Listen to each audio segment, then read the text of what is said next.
بسم اللہ الرحمن الرحیم۔ السلام علیکم۔ AS اسلامک دنیا کے دوستوں کو خوش آمدید کہتے ہیں۔ ناظرین، یہ واقعہ کویت میں پیش آیا کہ بوڑھے میاں بیوی بے تحاشا روتے ہوئے جا رہے تھے۔ رات بہت تاریک تھی، تاریک اور سناٹے میں ان کی سسکیاں دور تک سنائی دے رہی تھیں۔ ایسے میں چند آدمی ان کے سامنے آئے جن کے ہاتھ میں لاٹھیاں تھیں۔ ان آدمیوں میں سے ایک نے ان سے پوچھا کہ تم دونوں کون ہو اور اس طرح کیوں رو رہے ہو؟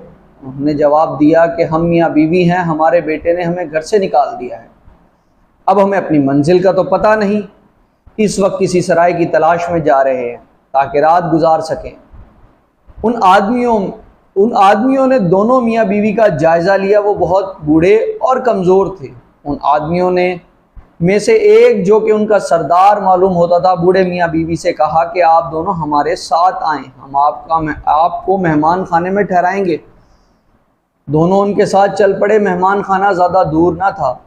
ان کی رات اچھی گزری، ہر طرح کا آرام میسر آیا، کھانا پینا بھی دیا گیا۔ دوسرے دن دونوں کو عدالت میں پیش کیا گیا۔ دونوں بوڑھے میاں بیوی نے روتے ہوئے قاضی کے سامنے سارا مسئلہ رکھا۔ قاضی نے ان کی بات سن کر اسی وقت ان کے بیٹے کو عدالت میں طلب کیا۔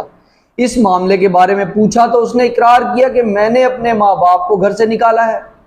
قاضی نے فوراً پانی سے بھرا ہوا گھڑا لانے کا حکم دیا۔ جب گھڑا آ گیا تو قاضی نے حکم دیا کہ نوجوان کے پیٹ کے ساتھ باندھ دیا جائے۔ جب گھڑا پیٹ کے ساتھ باندھ دیا گیا تو قاضی نے اسے حکم دیا کہ اگر یہ گھڑا ٹوٹا یا اس میں سے پانی گرا تو تجھے سزائے موت دے دی جائے گی۔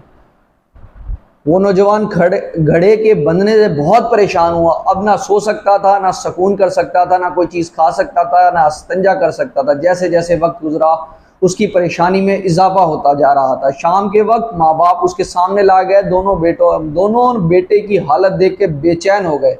ماں کی محبت کا پیمانہ نہیں رہا۔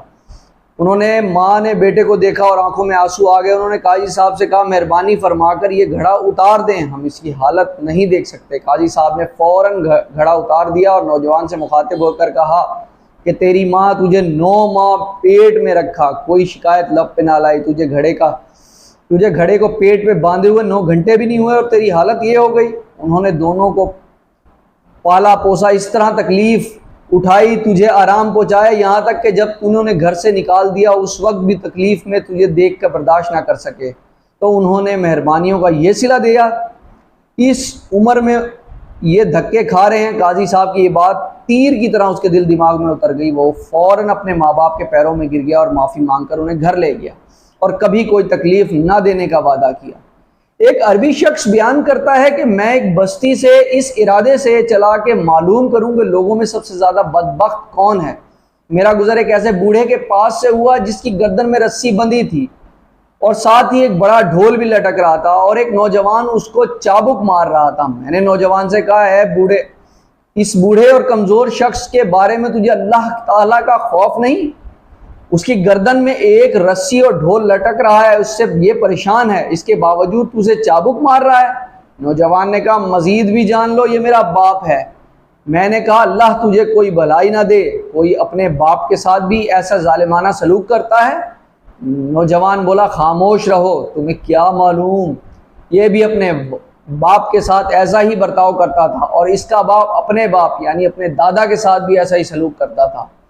میں نے یہ منظر دیکھنے کے بعد کہا بس یہی بوڑھا شخص سب سے زیادہ بدبخت ہے۔ ناظرین، یہ قدرت کا قانون ہے کہ جو والدین کی نافرمانی کرتا ہے اس کی اولاد اس کی نافرمان ہو جاتی ہے۔ اللہ ہمیں والدین کے ساتھ حسن سلوک اور بڑھاپے میں خدمت کی توفیق عطا فرمائے، آمین یا رب العالمین۔